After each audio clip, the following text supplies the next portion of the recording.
Jeremias 37, do 16 ao 21.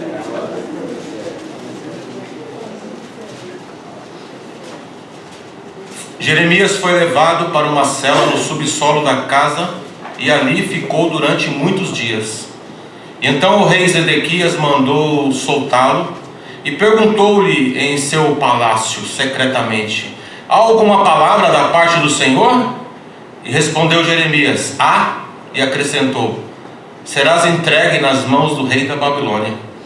E Jeremias disse ainda ao rei Zedequias: em que tenho pecado contra ti? Contra os teus servos e contra este povo, para que me pusesseis na prisão? Onde estão agora os vossos profetas que vos profetizaram, dizendo: o rei da Babilônia não atacará a vós nem a essa terra? Mas ouve agora, ó rei meu senhor, aceita agora a súplica que te faço. Não me mandes de volta à casa de Jonatas, o escriba, para que eu não morra ali. E então o rei Zedequias deu ordens para que pusessem Jeremias no pátio da guarda e lhe dessem diariamente um pedaço de pão da rua dos padeiros, até que se esgotasse todo o pão da cidade. E então Jeremias ficou no pátio da guarda. Senhor nosso Deus e Pai, nós te agradecemos, Senhor, pela tua palavra. Queremos pedir perdão pelos nossos pecados, pelas nossas falhas, por causa das nossas transgressões, Senhor, que muitas vezes te desagradam. Ó Deus, perdoa, Senhor, de todo o nosso coração. Nós queremos agora exaltar e engrandecer o teu nome e pedir a orientação do teu Santo Espírito, para que a tua palavra, Senhor, seja viva e eficaz. Que ela, Senhor, penetre onde ninguém consegue penetrar. Nem algo consegue penetrar aonde tua palavra penetra. Senhor, que o teu povo, Senhor, possa ouvir, entender, e que nós saiamos deste lugar cheios da tua glória, cheios da tua graça, cheios do teu poder, para que possamos enfrentar as adversidades que a vida nos impõe. Muito obrigado, ó Deus, por este lugar e pela oportunidade de meditar na tua palavra. Que as palavras da minha boca e a meditação do meu coração sejam gratas diante de ti. Amém e amém. Irmãos queridos, eu estava de madrugada lendo sobre o profeta Jeremias e sobre a profecia, o ato profético, o ministério profético no Antigo Testamento. E há algumas diferenças se nós olharmos para o Novo Testamento. No Antigo Testamento, Deus levantou homens como o profeta Jeremias, não vamos errar agora, profeta Isaías, profeta Ezequiel e outros profetas. E no Novo Testamento, Deus deu o dom de profecia, está lá entre os dons que o Espírito Santo dá para a igreja até os dias de hoje. Haja vista que nós ouvimos o Senhor usando nossa irmã Daniela, falou em profecia, advertiu a igreja, animou a igreja. E Deus sempre usou homens, mulheres, para que o povo tivesse um esclarecimento sobre a vontade do Senhor, o caminho que Deus quer que nós sigamos, a direção que Deus quer que nós tenhamos em relação ao caminhar com Ele, ao andar com Ele. E no Antigo Testamento é interessante nós meditarmos, porque a maioria dos profetas eram solitários. E por que, irmãos, que Deus levantou homens para falar, para dizer, como na palavra do Senhor diz, para trazer oráculos ao povo? Por quê? Eu quero pensar com vocês um pouquinho. Vamos lá para a história de Israel um pouquinho. Deus faz promessas a Abraão e cumpriu essas promessas, está cumprindo, e ainda existem profecias em relação a Abraão e seu povo que ainda não foram cumpridas. Profecias faladas por Deus e por profetas.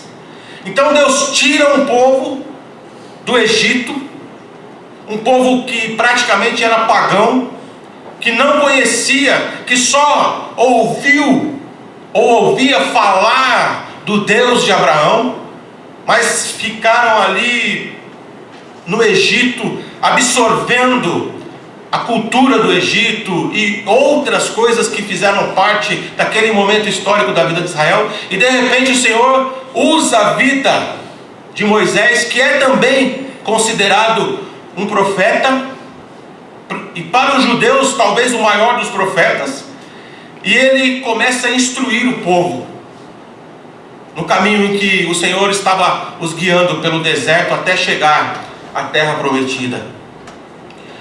E depois que eles entram na terra prometida, sob a liderança de Josué, eles começam a se perder. Resumidamente falando, eles começam a se afastar do Senhor. E Deus, naquele período, levantou homens que você vai ler no livro de Juízes, para divertir o povo, para ajudar o povo nos problemas que eles estavam enfrentando. E depois o Senhor levanta um grande homem, um profeta chamado Samuel. E esse homem vem direcionando, solitário, o povo de Deus. E Deus vai abençoando o seu povo. O rei Davi, o rei Saul como o primeiro rei, o rei Davi como o segundo rei de Israel. E Deus direcionando através de profetas, através de profecias, falando com o seu povo, advertindo o seu povo. E depois de Salomão, o reino é dividido em dois reinos.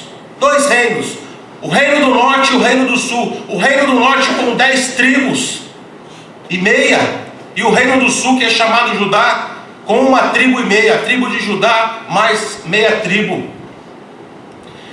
E Deus continuou usando, mesmo quando o povo se afasta, mesmo quando nós nos afastamos, mesmo quando nós nos esfriamos. Como nós cantamos aqui, como o Senhor tem falado aqui através das palavras, o Senhor quer o melhor para nós, o Senhor quer o melhor para o seu povo, o Senhor sempre quis o melhor para o povo de Israel, e para a sua igreja. E depois da separação do reino, irmãos, eles continuaram errando, principalmente no norte. E o nosso irmão Guilherme esteve na sexta-feira pregando e falou sobre a Síria. No ano 722 aproximadamente antes de Cristo, por causa do pecado, por causa da idolatria, Deus permitiu que o reino da Síria invadisse Israel do norte e destruísse, acabasse. Ficaram ali poucas pessoas. E o que aconteceu foi uma mistura de nações, uma mistura de povos, um sincretismo, por consequência um sincretismo religioso, várias visões sobre religião. E o povo do norte, os samaritanos, com a capital em Samaria, eles, à vista dos judeus do sul, eles eram impuros por causa dessa mistura. É por isso que no tempo de Jesus, como ele trouxe a palavra, Jesus, como judeu, ele não podia falar com os samaritanos, segundo a tradição do seu povo. Mas ele quebra, como Guilherme bem disse, e quebrou muitos paradigmas religiosos. E conversou com os samaritanos, contou uma parábola com o título de O Bom Samaritano, dando o bom samaritano como exemplo para os judeus, como se fosse um tapa com luva de pelica na cara dos fariseus. E o reino do norte foi destruído. O reino do sul ainda permaneceu um pouquinho, e Deus usando profetas. O profeta Jeremias, ele profetizou antes do exílio do povo de Judá, do exílio babilônico, e também durante o exílio. Só que ele não foi para o exílio. O profeta Ezequiel foi, o profeta Daniel foi, e Jeremias não foi para o exílio. E por que Deus permitiu o exílio, irmãos? Por que Deus permitiu tantas coisas ruins que vieram ao povo de Israel? Por que Deus permite tantas coisas ruins muitas vezes em nossas vidas? Como eu disse agora, o Senhor, Ele quer o nosso bem, Ele quer o nosso melhor. Assim como nós sempre fazemos uma referência ou uma analogia ao relacionamento de pai e filho. Todo pai quer o bem para o seu filho. Mas quando o filho começa a andar por caminhos estranhos, quando o filho começa a andar por caminhos que não são do agrado do Senhor, quando começa a se desviar, qual é a atitude de um pai, de uma mãe de verdade? Corrigir, aconselhar, tentar trazer o filho de volta aos braços do pai, à casa do pai. É assim que Deus faz. Durante toda a história de Israel sempre foi assim. Falando de uma forma mais simples, sempre aconteceu assim. O povo se desviava, o povo andava por outros caminhos, adorando outros deuses, a idolatria, que desde lá do tempo do Egito, parece que nunca havia saído do centro da vontade desse povo. Eles estavam sempre com a tendência de idolatrar, de querer algo palpável para chamar de Deus. E Deus sempre permitiu e sempre usou profetas para falar com esse povo. Depois do exílio, a volta do exílio, o Senhor também falando com eles sobre a volta do exílio. E quando eles voltaram, a idolatria, essa idolatria mais escancarada, parece que diminuiu, mas eles começaram a ir por outros caminhos. O caminho da egolatria, o caminho de se sentirem maiores do que outros povos novamente. Não deixar a idolatria escancarada, como eu disse agora, mas outros tipos de idolatrias entraram. A idolatria do ego, a idolatria do orgulho e outras coisas que fazem parte, que nos bombardeiam todo o tempo. Isso aconteceu com o povo de Israel e acontece com a igreja.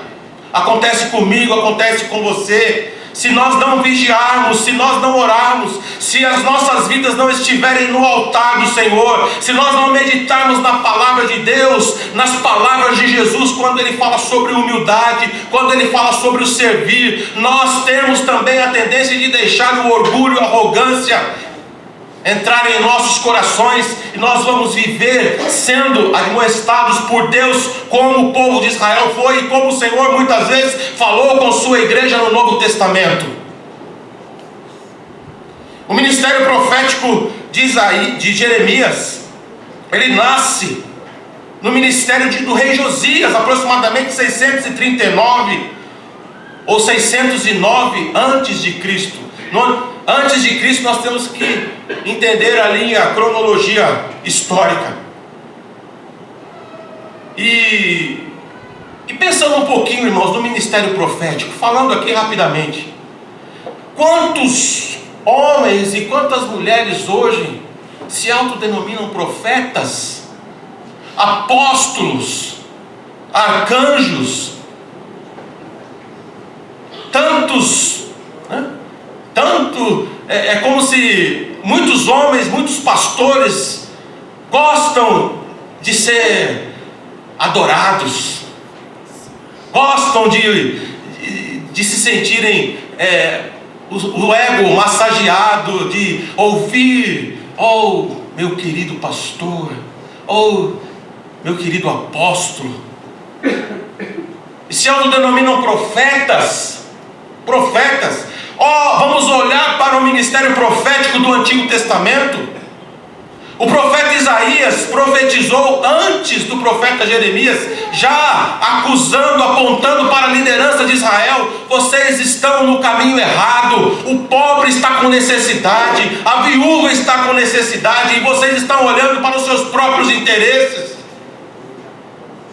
O profeta apontava o dedo, falava com autoridade. Esse é o ministério profético, não Vamos dar ouvidos aos profetas de hoje que falam palavras que vão engrandecer o teu nome. Olha, você é uma bênção, você é isso, e você no caminho errado, a pessoa no caminho errado. E o profeta, como Paulo escreveu a Timóteo, dizendo: nos últimos dias as pessoas vão amontoar falsos profetas que vão falar aquilo que eles querem ouvir, porque Deus abomina o pecado, Deus é contra o pecado.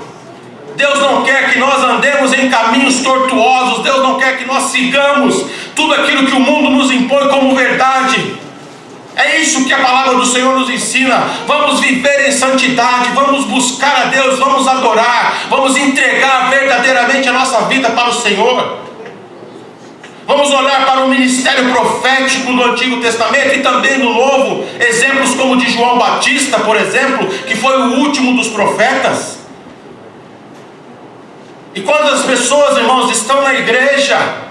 Quantas pessoas estão na igreja, fazem parte da igreja e acham que elas têm que ter privilégios, que elas não podem passar por problemas, porque eu estou debaixo da cobertura de um profeta, de um apóstolo ou de um pastor, que eu tenho que viver sem problemas, tudo que eu pensar, tudo que eu sonhar tem que dar certo. E nós sabemos que não é assim.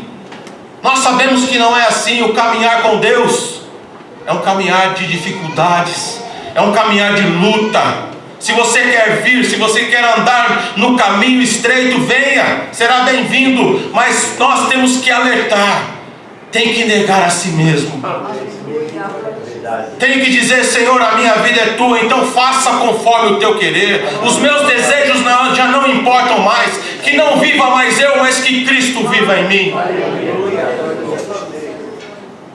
Jeremias não teve o privilégio de se casar, não casou, viveu para o Senhor, solitário, foi preso, foi açoitado. E você vai ver aqui no capítulo 38 e no 37 que ele é preso. O contexto aqui que nós lemos, ele foi preso, saiu, vai na presença do rei, fala mais uma vez a verdade. As pessoas ficam com raiva, a liderança fica com raiva e joga ele numa cisterna, não de água, mas de lama. E o profeta está ali, sendo leal a Deus. O profeta Jeremias foi contemporâneo da profetisa Hulda, que também profetizou sobre o exílio da Babilônia e a destruição de Jerusalém. Eu queria que nós compreendêssemos, irmãos, a vontade de Deus. Eu sei que muitas pessoas estão atravessando por problemas que elas não estão entendendo. Muitas pessoas estão atravessando por um deserto, por um exílio, que não estão entendendo. Mas uma coisa eu posso dizer com toda a certeza do meu coração: o que você está passando é para o seu bem. Como o salmista escreveu: foi-me bom passar pelo sofrimento. Ah, mas a vida com Deus é só de tristeza? Não, claro que não. É claro que nós temos os momentos de alegria, mas eu vou te alertar mais uma vez: na tribulação, lá no final eu vou falar sobre isso, nas angústias, nos momentos difíceis, é o momento em que Deus te abençoa. Coloca sentimentos na sua vida, no seu coração, na sua alma, que não tem como o mundo entender, mas só quem anda com Deus sabe do que eu estou falando. Só quem anda com Deus sabe do que eu estou falando. O segundo período do profeta aconteceu depois da morte do rei Josias. O rei Josias, abrindo aqui um parênteses, foi um rei que, apesar de vacilar em alguns momentos, ele promoveu um dos maiores avivamentos na história de Judá, por causa da palavra de Deus. A crise, irmãos, estava tão grande naquele momento da história de Judá, que o livro da lei estava perdido, escondido. Eles não sabiam mais como cultuar, eles estavam totalmente fora da vontade de Deus. E de repente, numa reforma, o livro da lei, a Torá, é achada, e os sacerdotes, o rei, o povo se uniu e se arrependeram As pessoas se arrependeram e voltaram ao Senhor, e o Senhor promoveu um grande avivamento. Eu quero dizer uma coisa para a igreja: o verdadeiro avivamento, aquele que tem a direção do Espírito Santo, ele só acontece quando a palavra de Deus é pregada de forma correta, com uma boa interpretação. Aí o avivamento acontece. Outros avivamentos nós consideramos fogo estranho.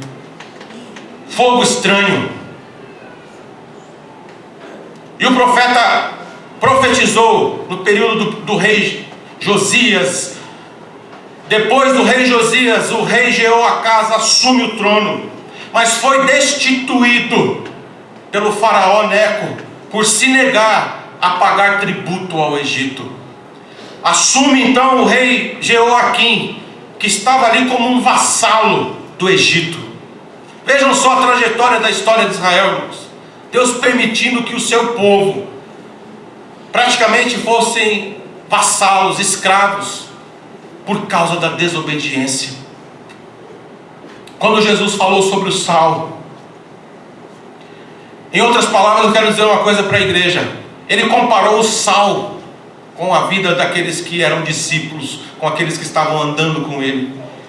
E ele chegou a dizer: olha, quando esse sal perde o sabor, ele só serve para ser pisado pelos homens. Quando perde o sabor, o que significa perder o sabor? Significa um esfriamento espiritual, um afastamento da vontade de Deus. E essas coisas elas acontecem sorrateiramente, aos poucos. As pessoas vão deixando de fazer, deixando de congregar, deixando de ler a Bíblia, deixando de orar, deixando de participar. E a palavra sorrateira, ela vem de rato mesmo. Ele vem, ninguém percebe. Assim é o rato. Quando eu morava aqui nessa rua, morei aqui no fundo da casa da minha mãe, e nós tínhamos um visitante ilustre. Toda noite ele entrava, sorrateiro. E um dia a Maíra estava dormindo lá com a gente. O ratão passou. A Maíra não gosta nem de lembrar, né? O ratão passou. Eu creio que ele passou pela coberta, né? Não entrou debaixo da coberta. Quem gosta de rato, irmãos? Tem um povo aí que gosta. Mas eu consegui matar aquele filho do capiroto.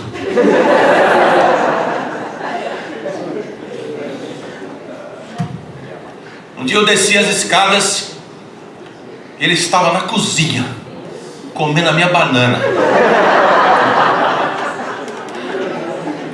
Aí eu falei: você não sabe com quem você está mexendo. Roberto também me ajudou na caçada aos ratos. E é assim, irmãos, que as coisas acontecem. Ele entrava na calada da noite. E esse esfriamento, essa mornidão, essa palavra que Jesus falou para a igreja de Laodiceia: vocês estão mornos, esta igreja está morna, e eu estou a ponto de vomitá-los da minha boca. Palavras duras de Jesus. Mas por quê, irmãos? Eles se achavam ricos, a igreja, as pessoas, os membros dessa igreja, eles se achavam ricos, eles não precisavam de nada, a cidade era próspera, mas havia um afastamento, havia um esfriamento. Isso não agrada a Deus, O Senhor quer o melhor para nós, mas nós temos que entender essas coisas. Entenda isso. Olha o que está acontecendo com a minha vida. O que está acontecendo com a minha vida? Como está a minha vida?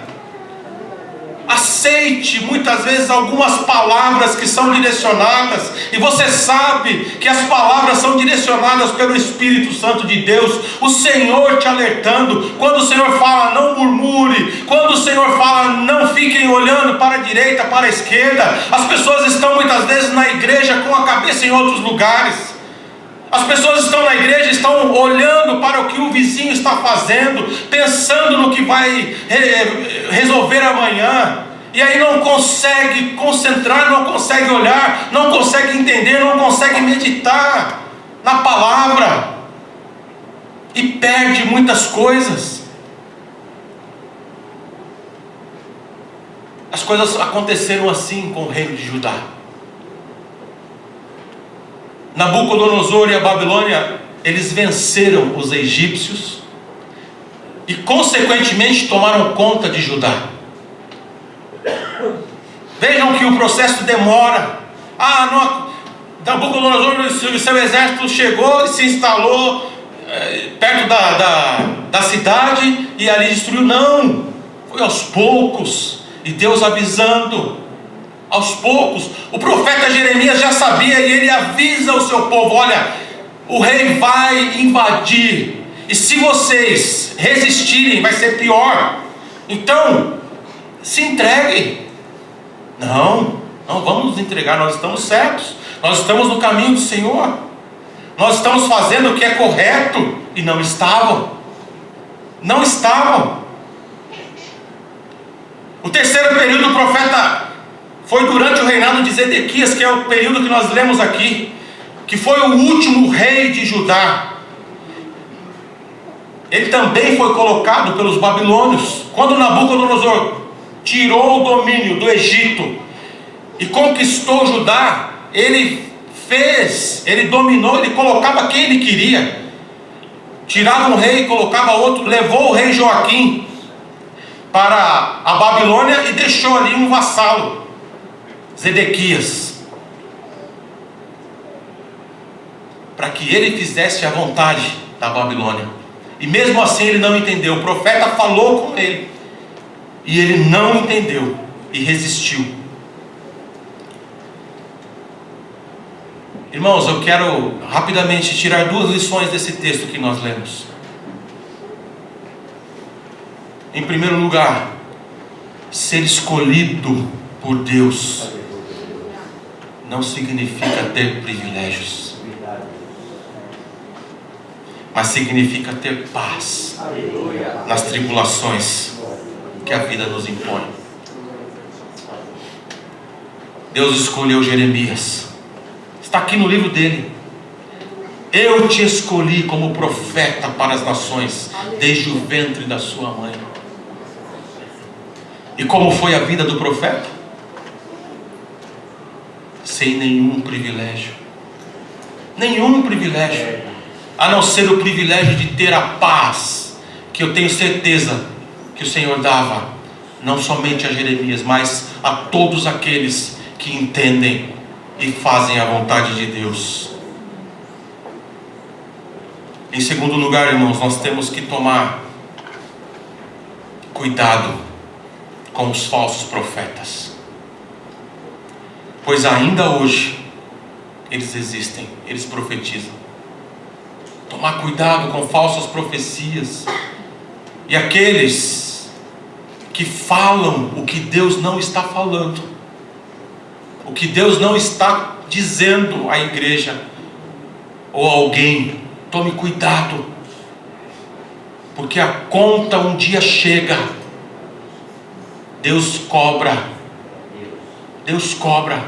Ai dos profetas que profetizam aquilo que eu não estiver falando. Mateus 7,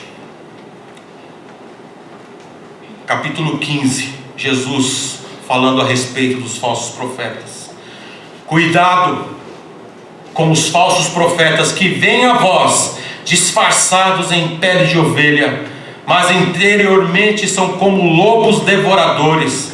Pelos seus frutos os conhecereis. Por acaso colhem-se uvas de espinheiros, ou figos de plantas com espinhos? Assim Toda árvore boa produz bons frutos, porém a árvore má produz frutos maus. Uma árvore boa não pode dar frutos maus, e nem uma árvore má dar frutos bons. Toda árvore que não produzir fruto bom é cortada e lançada no fogo. Portanto, vós os conhecereis pelos seus frutos. Nem todo o que me diz Senhor, Senhor entrará no reino do céu, mas aquele que faz a vontade do meu Pai que está no céu. E naquele dia muitos me dirão: Senhor, Senhor, não profetizamos em teu nome não expulsamos demônios, em teu nome não fizemos muitos milagres? E então lhes direi claramente: nunca vos conheci, afastai-vos de mim, vós que praticais o mal. Irmãos, que paradoxo é esse? Quantos falsos profetas existem hoje, irmãos, fazendo milagres, pregando a palavra de Deus, profetizando. Irmãos, prestem atenção que o Senhor falou aqui, que uma árvore boa, ela tem que dar fruto bom. Eu quero dar aqui só um exemplo para que vocês meditem. Há pouco tempo atrás, um desses apóstolos aí amaldiçoou a vida de um repórter. Amaldiçoou. Que a mão do meu Deus pese sobre você. Ele veio a morrer. Esse repórter veio a morrer. Mas aí eu pergunto: o que Jesus faria no lugar desse apóstolo? Pelo fruto os conhecereis. Abençoai os que vos perseguem. É isso que Jesus diz: abençoais e não amaldiçoeis. Se o teu inimigo tiver fome, dê de comer. Se o teu inimigo tiver sede, dê de beber. Então está aí, irmãos, a prova. Falso profeta, ganancioso, gosta de dinheiro. Muitos estão vivendo dessa forma, ricos por causa do Evangelho, aproveitando-se de pessoas simples, que não entendem, que não compreendem, que não vão nas Escrituras buscar. João 10:10, Jesus falando sobre falso profeta e não sobre diabo, diz: o ladrão vem somente para roubar, matar e destruir, mas eu vim para que tenham vida e a tenham com abundância, com plenitude. Jesus não estava falando do diabo, de Satanás, não. Estava falando de falsos pastores, falsos profetas, que vêm roubar a paz, vêm roubar o entendimento, que vêm matar as almas das pessoas e destruir por causa de falsas profecias. E eu quero concluir a palavra de hoje dizendo: olha, o exílio aconteceu por causa do orgulho, da soberba e da idolatria, tanto de Judá como de Israel. Pensando de maneira individual, irmãos, um exílio pode acontecer com qualquer pessoa que se rende aos conceitos luciferianos de pensar e encarar a vida. O orgulho, a soberba, o egoísmo batem a porta de nossos corações o tempo todo. Porém, nós podemos aceitar ou não tais sentimentos. Podemos aceitar ou não. O Espírito Santo de Deus está na terra. Ele está na terra. Ele está conosco. Foi promessa de Jesus para nos ajudar a fugir de tais sentimentos. Peça ajuda a Ele. Peça ajuda a Ele. Espírito Santo Consolador. Que as palmas louvem ao Senhor.